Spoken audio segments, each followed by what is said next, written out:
Effectivement, nous avons trahi. Bamisusu basi se dénonça qui bangomoko avant même élection basi balobaki ki bazui mbongo bazali mais mon frère Mutumoko Pamba a voté docteur Eteni Batumi Balé va voter na liste à parti.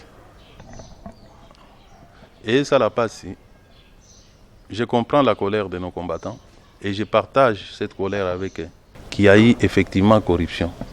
Je suis tout à fait d'accord avec les combattants, je comprends parfaitement leur colère. Ils sont en droit de se fâcher contre leurs élus qui n'ont pas respecté leur volonté. Président de la République, président intérimaire est parti, makambo nazolo bayebi yango. Lelo tokei tosali soni. Biso ba député provinciaux tosali soni bande ko balandi ligne.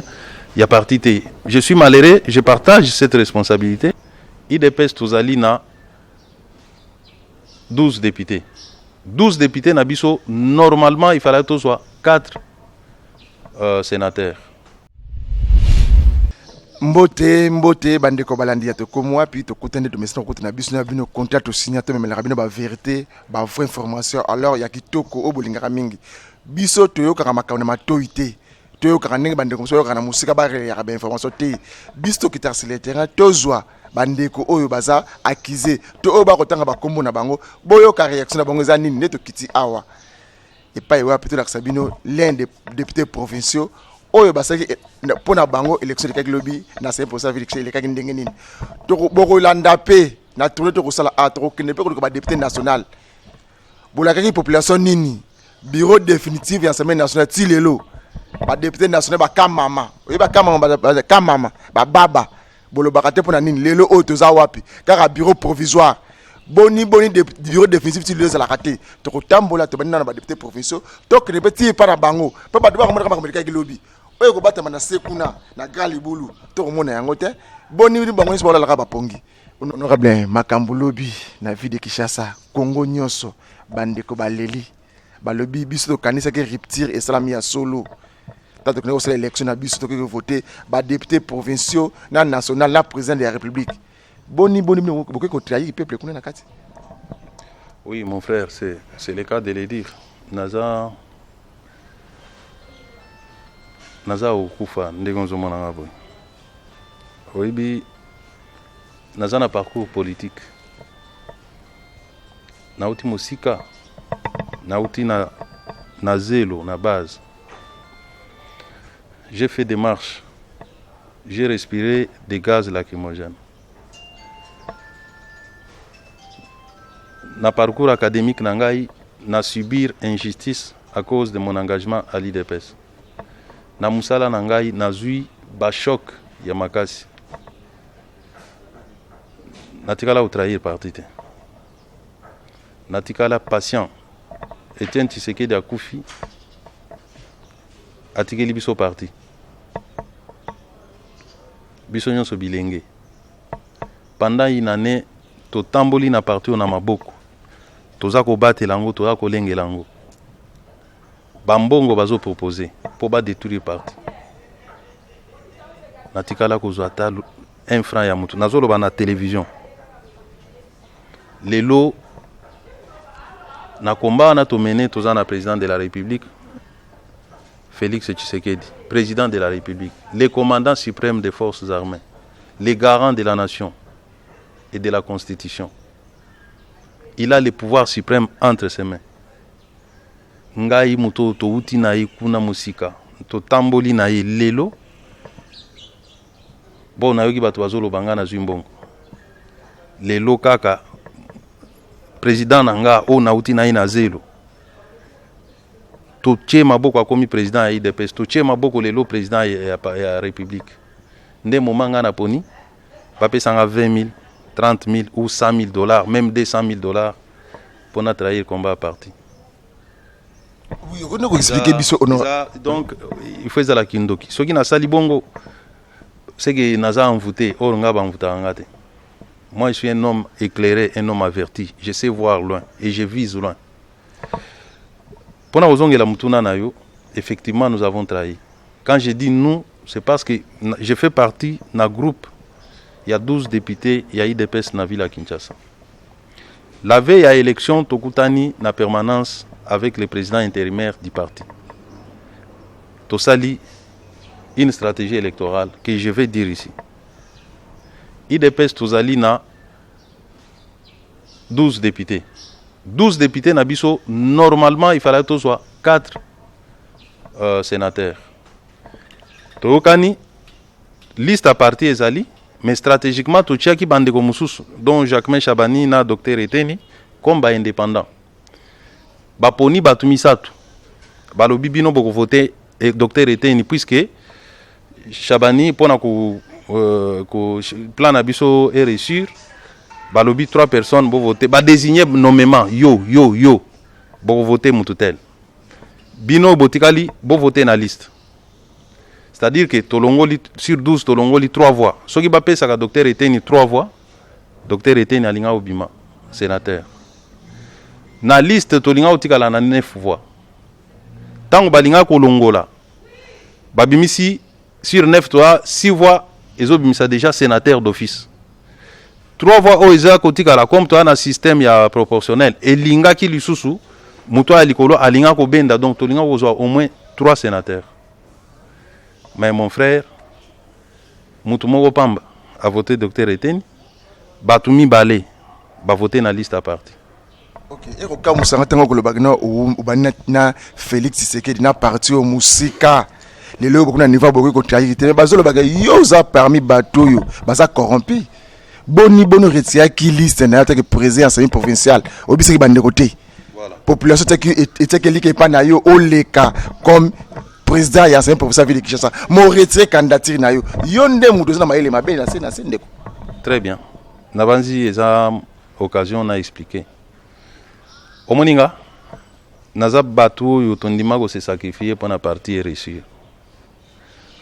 Batu mususu bazwa ba avantage oyo biso tokara ozo. Ngai na bande ko mususu to bundi na bango. Mais pour l'intérêt supérieur ya parti na benda nzoto. Il fallait que bandelat. Et tambola na Kinshasa mbumbo ke nga naza candidat gouverneur. Otuninga epo nini? Na maintenant candidature te? Ça veut dire tant qu'on a se retiré na ki gouverneur ba pesa ngambongo pona longa te. C'est que mutu na biso to chende yende apesa ngambongo na longa. Laurent Batumona apesa ngambongo pona tikela poste. Aza vivant bokende otuna te.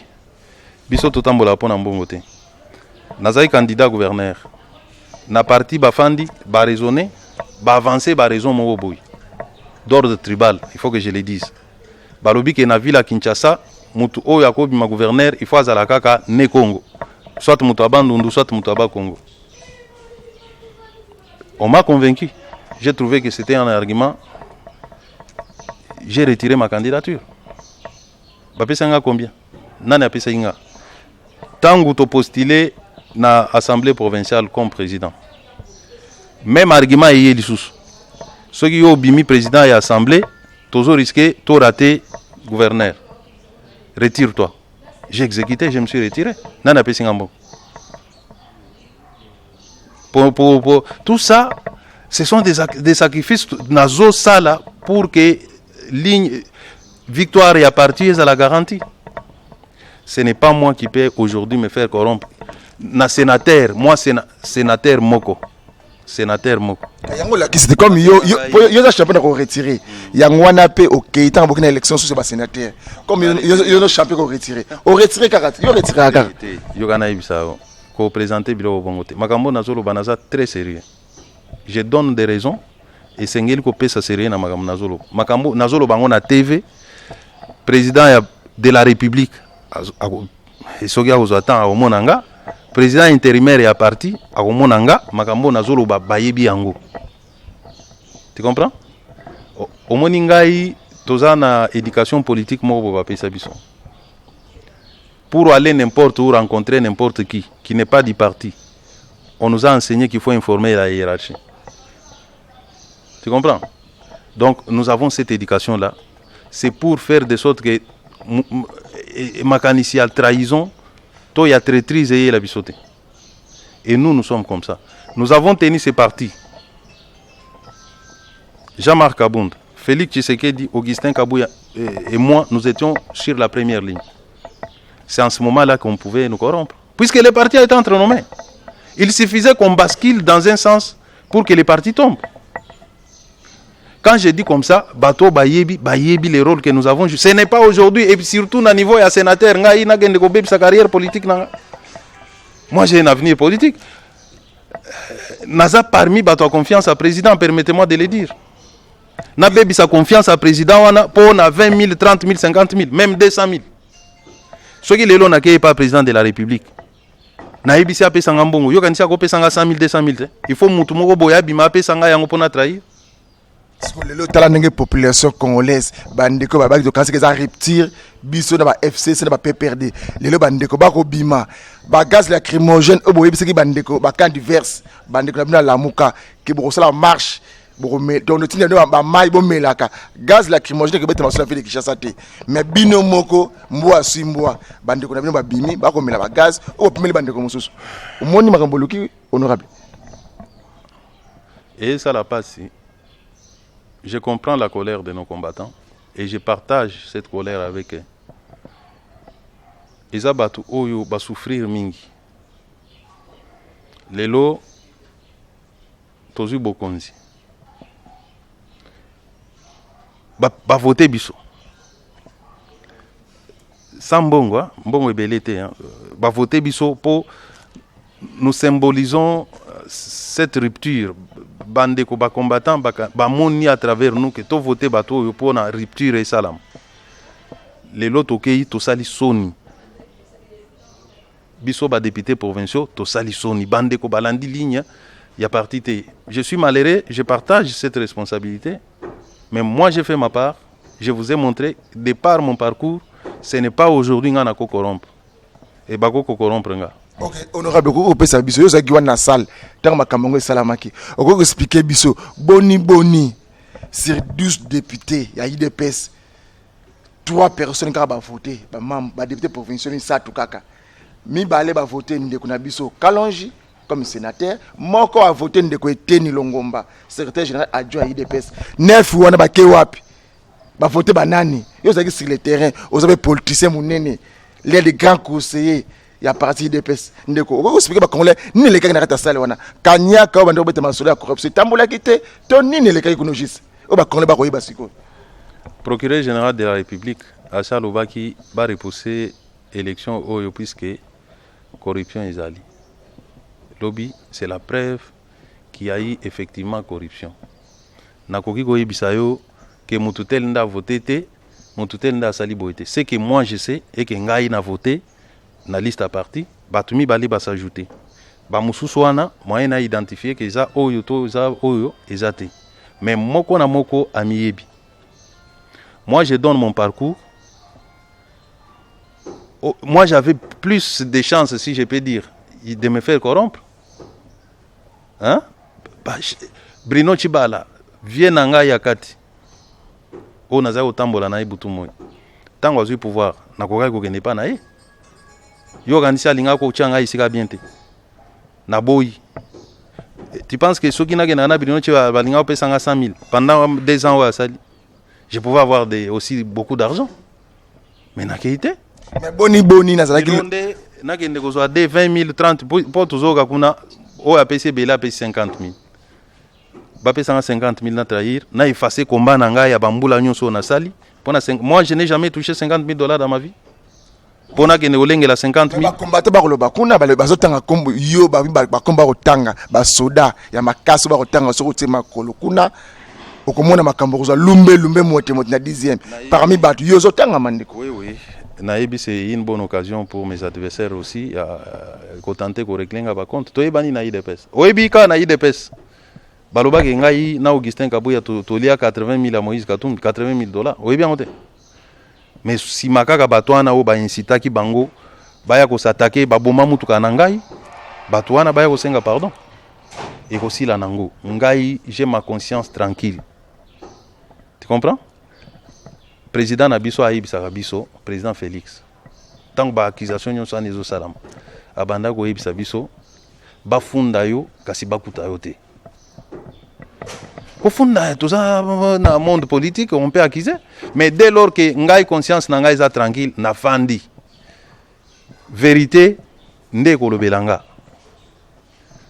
Tu comprends? Ce n'est pas la première fois qu'on nous accuse. On peut beau accuser pour 50 000. Na comme ça même 500 000. Bah payer 500 000 pour notre trahir parti. Ce n'est pas aujourd'hui. Na linga osala on kala melelote. Kaka ndenge naza boyi soki nakei pas président na biso président de la république na biso président naza na pasi pesanga mbongo opesanga te il faut nakende ko sala prostitution politique pour nazo mbongo te. Ok, ba congolais to ba combattre à IDPS ba kolanda osiko o baza ko sika na minute oyo ba sala marche tina loya ba kutana mo konsambo ba ibisaye bino nyonso ba député provinciaux nyonso bolongwa ba assistant ba suppléant ba remplacer bino et puis bo tsaka suma kolo kuna te boza inscrit na parti message no kopesa bango siko tango su ba ibike yo za na makambo to zola kite ba kolanda osiko ba combattre nyonso IDPS na ibiso ke ngai naza 100% d'accord na ba combattant. S'il faut même qu'on démissionne sur décision de la base du parti ou du parti, je vais démissionner. Biso, on n'a pas fait la politique pour des postes ni pour l'argent. Moi, j'ai fait la politique. J'ai dit nous, tel qu'on nous a appris à l'IDPS. C'est pour d'abord les intérêts populaires et supérieurs de la population. Si pour l'intérêt supérieur, il y a parti Nabiso, il faut démissionner, je vais démissionner. Je vais quitter le Parlement et je vais faire la vie autrement. Je suis tout à fait d'accord avec les combattants. Je comprends parfaitement leur colère. Ils sont en droit de se fâcher contre leurs élus qui n'ont pas respecté leur volonté. Leur volonté, c'était de voir les sénateurs de l'IDPS au Sénat. Aujourd'hui, l'IDPS à Kinshasa n'a même pas un seul sénateur. C'est de la haute trahison. Moi, je souhaite que les enquêtes soient menées. Il est facile d'identifier ces gens-là. Il y en a certains que l'on connaît. Bamisou Soubasi, c'est dénoncé qui bangomoko. Avant même l'élection, basi balobaki ki bazui mbongo bazali mokonzi ya parti Jean-Marc Kabunda ayebi ba kendaki ko yebisa ke biso to zui mbongo bazali. Et ces gens-là, il faut qu'on les sanctionne. Ça et cause à la beauté. Voilà. Ok, merci maître de comprendre à titre de Zanango. Merci pour nous accorder à compensation interview. Merci. Merci beaucoup. Ok, merci beaucoup Bandeko Balandi. Pour comprendre maître, Aza vraiment na souci makas. Au monde na malobezo aussi là, mais wana to l'accès bino to kina to landa ba député provinciaux moko to ba l'accès biso ba peso makanis na bango boni makamleka kuna ndenge nini. Bona ndapenda bokebito sa moi quelque tourner to tambola to l'accès bino ndenge nini ba député provinciaux ba voter ki ndenge nini et puis pona nini apesi bino ba question bo mitu na maka arrête ça ba kanatine pona nini boyo ki makamba lobby waneza Maître Peter Kazadi, l'un des grands cadres, il y a parti au IDPS. Merci.